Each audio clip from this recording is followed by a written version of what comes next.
Ah, les puzzles. En voilà un loisir qui met notre patience à rude épreuve. Nous rentrons fébrilement dans la pièce, nous jetons, renversons la boîte par terre, toutes ces pièces étalées sur le sol, la moitié à l'envers, la moitié à l'endroit, et chacun y va de sa petite stratégie pour optimiser le temps que nous allons passer sur cet ouvrage.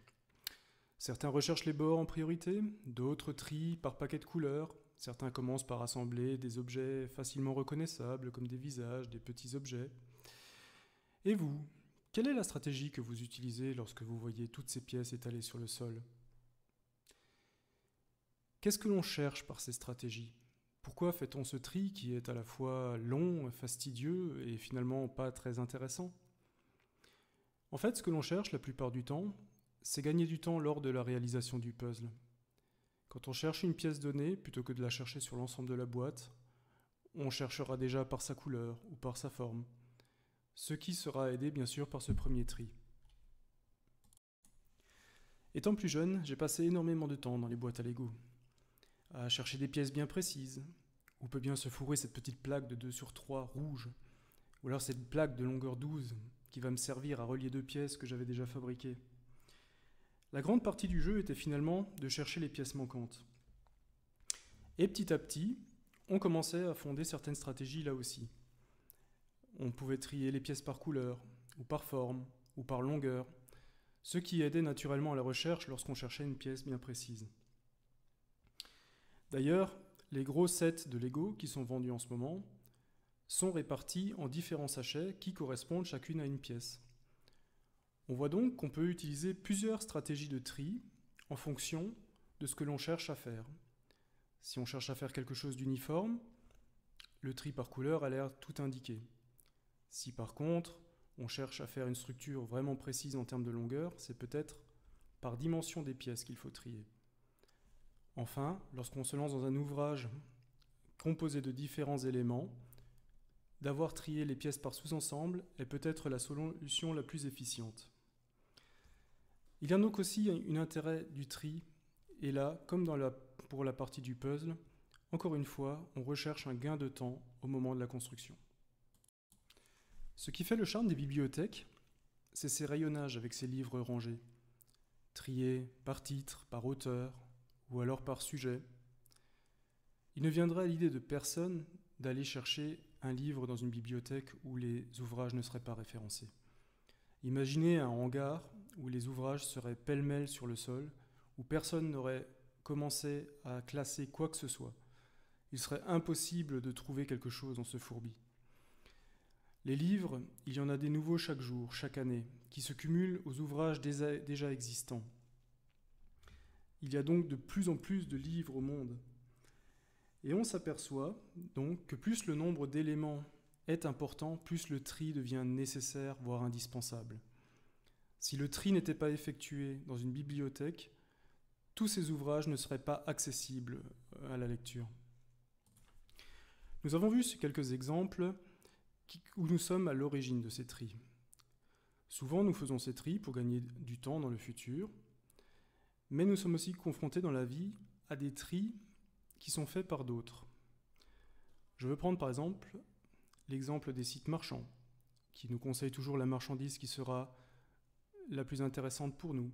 Je parle des sites de vidéos à distance également, qui nous conseillent toujours la meilleure série par rapport à notre historique.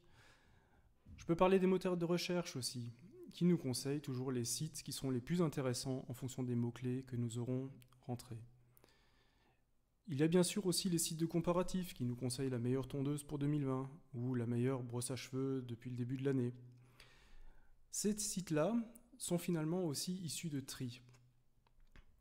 Mais ce ne sont pas des tris dont nous sommes à l'origine. Et ce n'est pas une personne physique qui fait ces tris-là. Ce n'est pas un ami, un membre de notre famille, quelqu'un qui nous connaît bien, qui va trier ces éléments en fonction de nos goûts et de nos affinités et nous permettre d'avoir toujours le meilleur choix. Nous venons de voir quelques exemples de tri à travers le puzzle, les Lego, les bibliothèques ou même les tris qui sont faits par des algorithmes sur Internet. Et nous pouvons dégager de ces quelques constatations 3 propriétés des tris. Les tris sont basés sur quelques règles simples à appliquer pour savoir comment classer les différents éléments, lequel est supérieur à l'autre. C'est un processus rébarbatif et ennuyeux, et c'est un processus qui peut prendre énormément de temps en fonction du nombre d'éléments qu'il y a à trier. Si on prend la somme de ces propriétés, on se rend compte que le tri est très facilement automatisable. À partir du moment où on arrive à expliquer les règles à un ordinateur du classement des éléments, on peut ensuite le laisser le temps de faire le tri, et sa puissance de calcul phénoménale va faire en sorte que le temps sera largement réduit par rapport à ce qu'on pourrait faire en tant qu'être humain. Penchons-nous un peu sur cette problématique. Comment pouvons-nous expliquer à un ordinateur comment il doit trier à notre place? Eh bien, au départ, il faut lui expliquer quels sont les éléments que l'on veut trier. Un ordinateur est habitué à traiter des nombres, à les additionner, à les multiplier. Mais ce qui nous intéresse dans la vie, ce ne sont pas forcément des notions numériques. Par exemple, j'ai pris l'exemple du chat. Comment est-ce qu'on pourrait expliquer à un ordinateur ce qu'est un chat?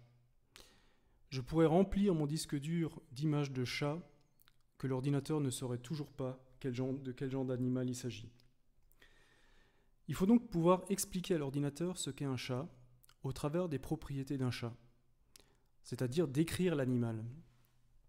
Un chat se définit par exemple par sa couleur, par sa taille, et puis par d'autres éléments qui le distinguent bien entendu des autres animaux. Ce sont voilà quelques informations qu'on peut commencer à renseigner pour aiguiller l'ordinateur pour qu'il comprenne petit à petit ce que nous cherchons à faire. L'idée d'utiliser le chat dans cette explication vient d'un livre que j'ai lu récemment de Charles Petzold qui s'appelle Code, dans lequel l'auteur cherchait à construire une machine qui lui permette de définir efficacement quelles sont les propriétés qui pour lui sont essentielles pour le choix de son chat. Charles Petzold émet le souhait suivant. Je veux un chat mâle stérilisé, soit blanc ou brun, ou une femelle stérilisée, peu importe la couleur tant que ce n'est pas blanc, ou alors n'importe quel chat noir.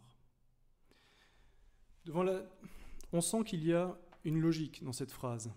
Pourtant, le nombre d'informations fait que cette phrase peut être difficilement compréhensible.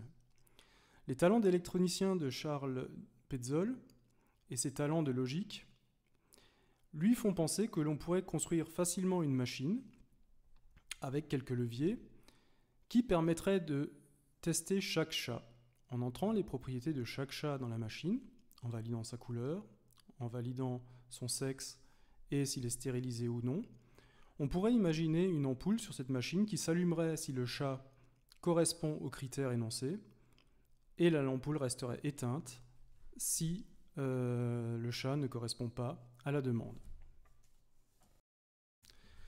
Bien, nous avons maintenant défini les propriétés du chat et nous pouvons maintenant renseigner l'ordinateur pour qu'il sache un petit peu mieux définir ce qu'est un chat.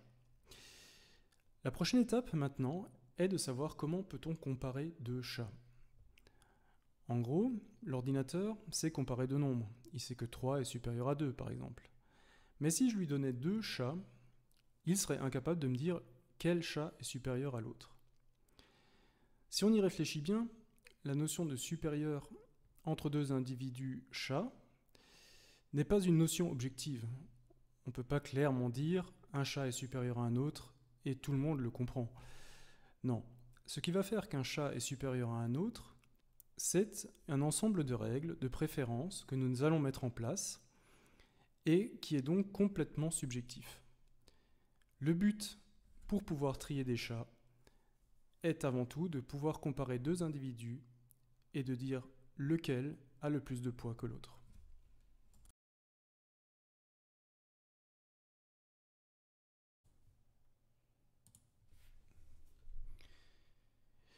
Nous avons vu maintenant qu'il y a une difficulté pour comparer les individus de type chat dans l'exemple précédent. Nous allons voir quel est l'état des lieux, qu'est-ce que l'ordinateur sait comparer, dans quoi est-il doué. Pour cela, je vais utiliser le langage Python, et plus précisément, je vais utiliser le logiciel idle, qui permet directement de rentrer des lignes de commande. Nous allons donc voir ce que c'est comparer l'ordinateur. Si par exemple, je lui donne une comparaison simple, 2 est inférieur à 3. Il me répond vrai. C'est vrai, 2 est inférieur à 3. On en déduit donc que l'ordinateur sait faire des comparaisons sur les nombres entiers, de base. Essayons de voir s'il se débrouille tout aussi bien avec des nombres à virgule. Je mets 2,5, 3,7. Encore une fois, il me donne le bon résultat. Essayons maintenant un test de comparaison au niveau des caractères. Je lui donne B, A est inférieur à B. Là aussi, il me répond vrai, mais il ne compare pas vraiment les caractères entre eux, il se base sur le code ASCII. Pour faire simple, il utilise l'ordre alphabétique pour me donner sa réponse. A étant avant B, effectivement, A est inférieur à B. Cela fonctionne bien entendu également avec des mots entiers.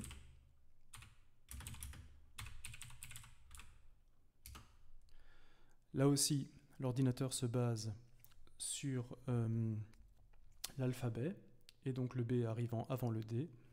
Baba est un mot qui se situe avant Dada. Dans notre exemple, pourtant, nous essayons de comparer des chats. Et si maintenant j'essayais de lui donner 2 noms de chats à comparer? Je lui donne d'un côté Garfield, ce chat orange qui adore les lasagnes.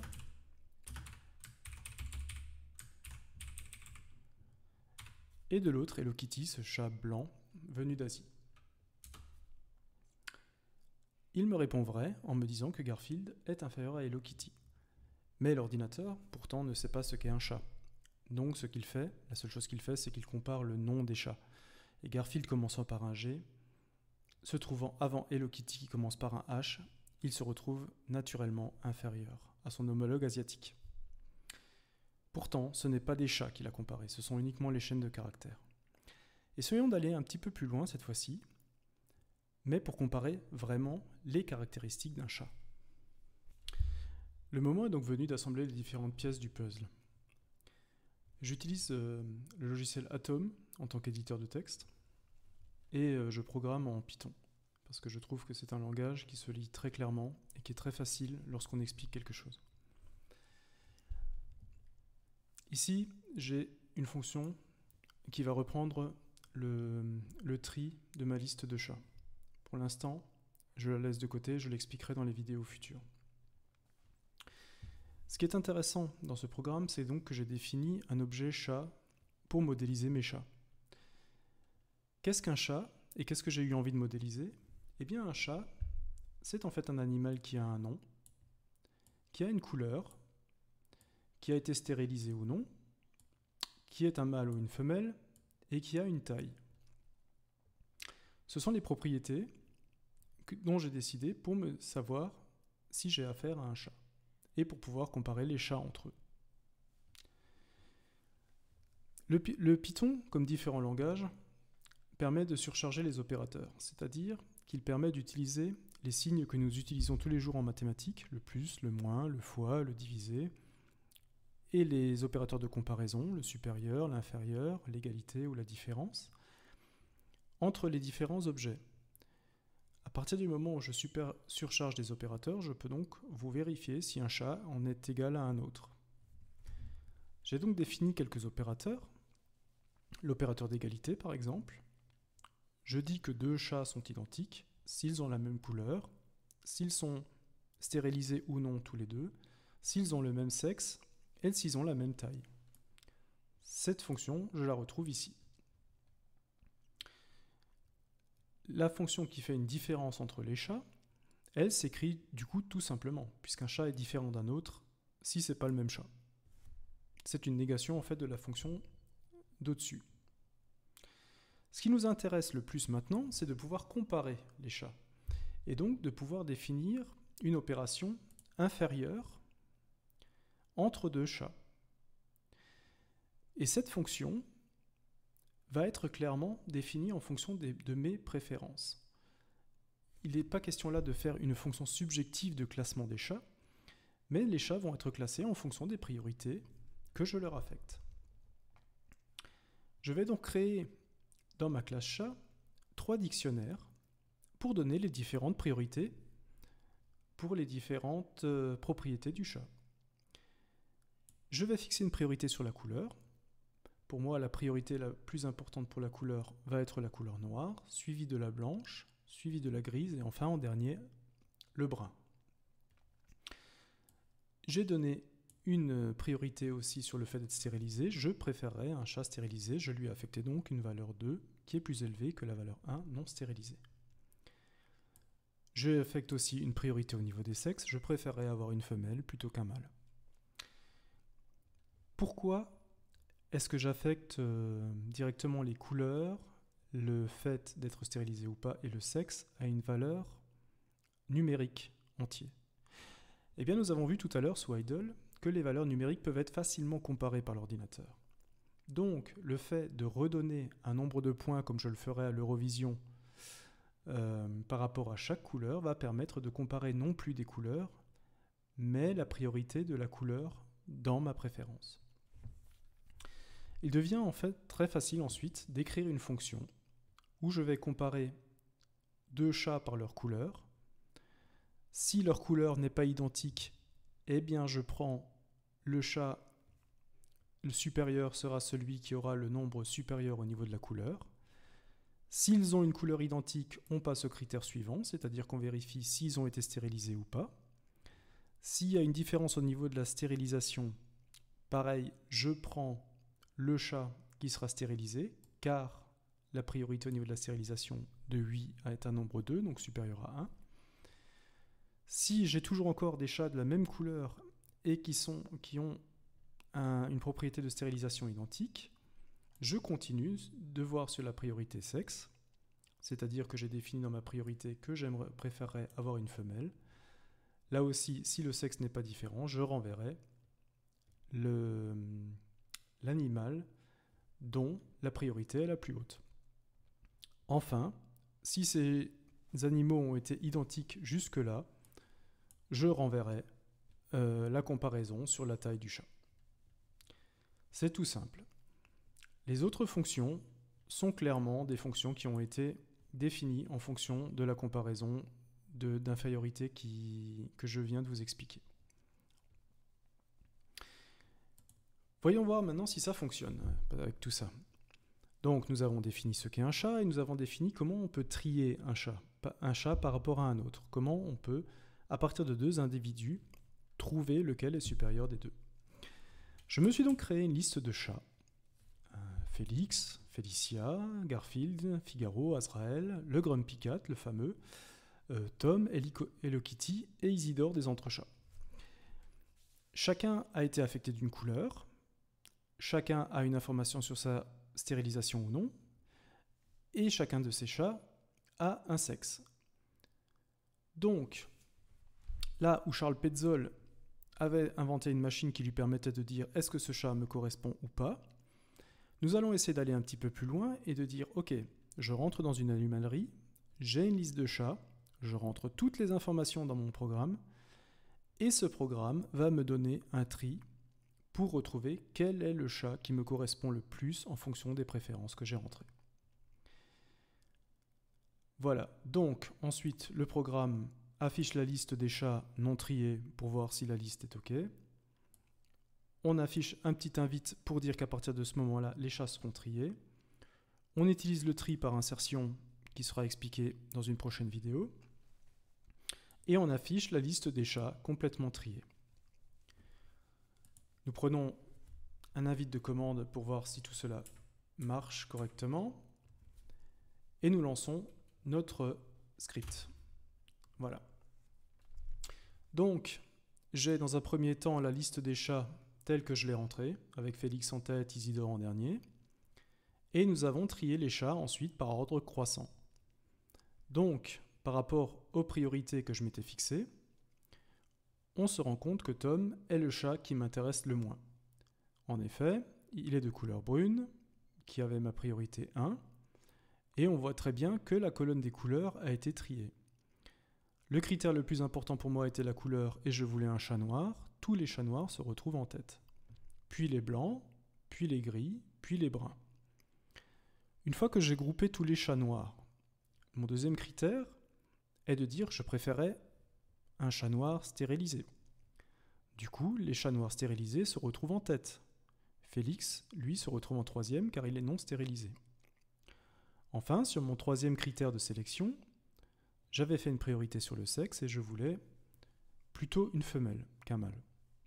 Encore une fois, Grumpy Cat arrive en tête car il est à la fois noir, il a été stérilisé et c'est une femelle. Ensuite, le critère de longueur, par contre, on a pu différencier avant le critère de longueur, donc le critère de longueur ne rentre pas en compte. Nous sommes donc bien arrivés à faire comparer à un ordinateur des chats.